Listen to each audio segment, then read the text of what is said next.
جو بہترین عمل ہے کہ جابر حکمران کے سامنے کلمہ حق کہنا بہترین جہاد ہے۔ تو یہاں پہ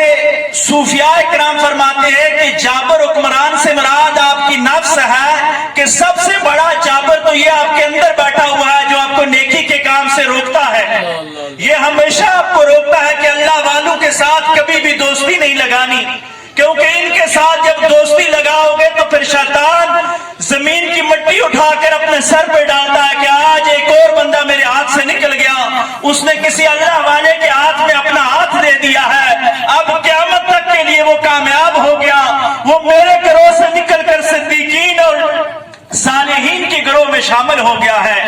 ایک اور حدیث کا مفہوم کیا کہ علیہ الصلوۃ والسلام نے فرمایا کہ سب سے افضل آدمی وہ ہے کہ جو جہاد کرتا ہے۔ صحابی نے پوچھا کہ یا رسول اللہ صلی اللہ علیہ وآلہ وسلم اس سے بھی افضل آدمی کوئی ہے؟ تو آقا علیہ الصلوۃ والسلام نے فرمایا کہ وہ آدمی جو ہر وقت اللہ تبارک و تعالیٰ کے ذکر سے اپنی زبان کو تر رکھتا ہے، وہ اس آدمی سے، اس مجاہد سے بھی افضل ہے جو اللہ کے راستے میں جہاد کرتا ہے حتیٰ کہ اس کی تلوار ٹوٹ جاتی ہے۔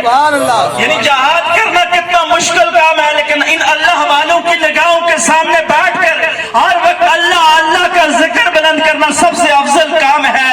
آئیے کوشش کیجئے کہ ان اللہ والوں کی نگاہوں کے سامنے آ جائیے، جب ہم ان کی نگاہوں میں آ جائیں گے تو یہ ذکر ہماری زبان سے جاری ہو جائے گا، پھر ہم اپنے نفس کے خلاف جہاد کر سکیں گے، پھر ہم کسی کے سامنے بھی لا الہ الا اللہ پڑھتے ہوئے شرمائیں گے نہیں، بلکہ زندگی ہو، حیات ہو یا موت